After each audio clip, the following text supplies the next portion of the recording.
nagymamám, de még a nagypapám is. Most én járok ide, jó iskolába lenni, tudok messz. Számolni, írni, olvasni, pedig még nem is tanultuk az összes betűt, de nem csak tanulunk, szórakozunk is. Ma táncolni fogunk, majd mindjárt meglátják.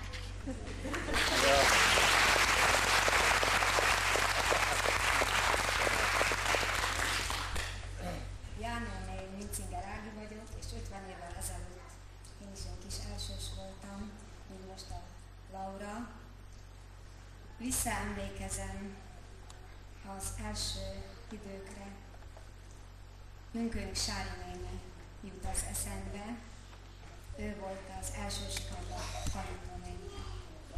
Azt hiszem, hogy mindannyiunknak az életében egy meghatározó pillanat az, amikor belépünk az iskolába, és az első tanító. Ő tanított engem a betűvetésre, illetve bennünket a betűvetésre, és visszaemlékezem arra, hogy milyen borzasztó sokan voltunk. Most, hogy készültem, hogy a labdával idejöjjek a színpadra, elgondolkoztam azon, hogy hogyan is nézett ki ez az első osztály. A Joli néni már elmondta, hogy elhozták a padokat. Volt ebben az első osztályban egy harmónium, a tanítónő odaült a harmóniumhoz, és énekeltünk. Akkor még feszület is volt az ajtó mellett.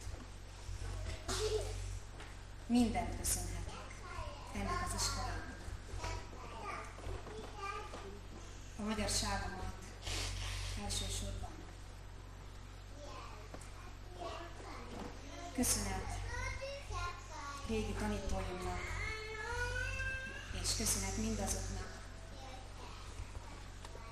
akik engem tanítottak,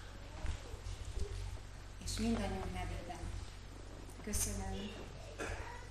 köszönöm a szülőknek, a mi szüleinknek is, hogy ennek a nagyszerű iskolának a tanító lehettem.